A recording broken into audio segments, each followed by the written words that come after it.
So Big Tom, right? Yeah, Okay, so Big Tom. I mean, there's Big Tommy right there. Old Tom. So listen, I got a Big Tom, and I have a little Tom, too. My son's Tom. Just wanted to let you know that. That's great. Tom's a good thing, right? Great name. Good name. Okay. So Tommy won last weekend. Yes. Okay. How many grandkids do you have wrestling in total right now, whether it's OAC or just doing the sport? Yeah, I have 12 grandsons, 10 wrestle, How many sons do you have? 1 son, Just 3 Tommy. daughters. And 3 daughters. Right. So that tells me that all of your daughters everybody's got 4+ kids. Yeah, 4+ kids, yeah. How many? So 12 of them are 18 boys? total. Yeah, 18 total. So 12 of the 18 are boys. Yeah. You got a big smile. You only had 1 son. Right, yeah. What does this mean to you, seeing all your grandsons out here doing the sport? It's amazing. It's such a great sport.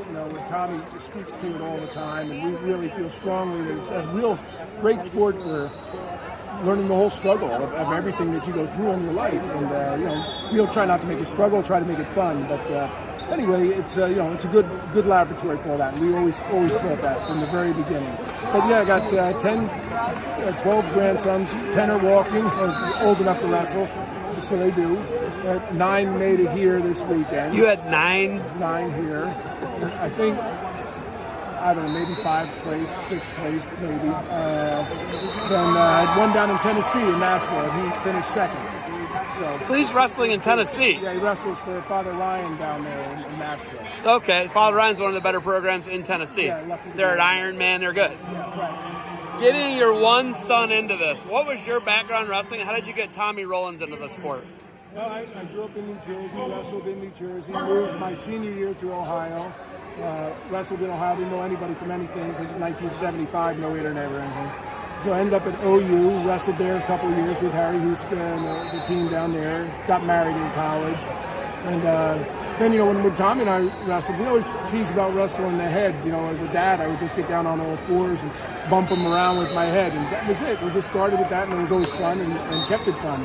And then he started about 6 years old wrestling. And his first time, he won his first 2 tournaments, and then went to a 3rd tournament and lost. And the first 2 tournaments on the way home, we got a Frosty at Wendy's. And when he lost at the 3rd tournament, one of the classic lines for redemption in our house is, he says, "Dad, do I still get a Frosty?" I said, "Yeah, you get a Frosty." And so now kids always ask when they lose, do we still get a Frosty? Or we tease them that they still get a Frosty. Like just now, Mike Zerker finished 6th here, and I know it was a hard loss for him. And so he'll get a Frosty on the way home. We'll kind of make it better. That's the way we do it. That's a good. I like that. There was incentive and not incentive, right? Like you had to win. There's got to be rewards, right? Right. Not everybody's going to get a medal all the time. No, That's not reality. No. When we talk about Tommy, is a 2-time NCAA champ. Probably could have been a 3-time NCAA champ, but had a catastrophic, high ankle sprain in the NCAA semifinals. But he came back after a catastrophic injury and he wins an NCAA title. He's an Olympic alternate in 2012. The guy's accomplishments are unbelievable. Now he's killing it in business. What's it mean to have him being such a great guy and now him mentoring kids? Well, I'm very happy that I married well. That straightened out a lot of things.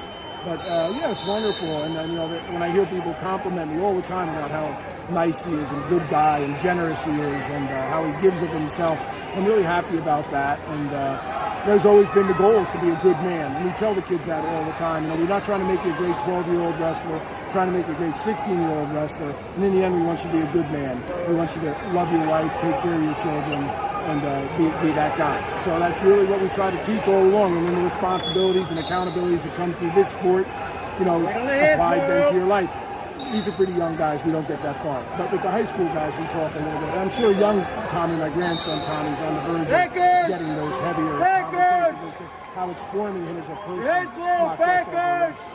Biggest thing, you have a daughter, or you have a granddaughter that is a genius from what I've seen, and she probably is going to be a Division I soccer player, right? Yeah. Why are sports so important in the Rowlands family? Basically wrestling in another dress, just another way to do it. Accountability, setting goals is important, working toward goals, dealing with disappointment, dealing with the success, and staying disciplined and consistent. kind of basic stuff, but normal stuff. I think for guys who've been around success, they know these things happen. You know, living a good life, training well, and generosity. Because if you want to be around good people, you have to be a good person yourself. Are there any matches coming up? Are you able to scan the gym right now to make sure I'm not keeping you from a match?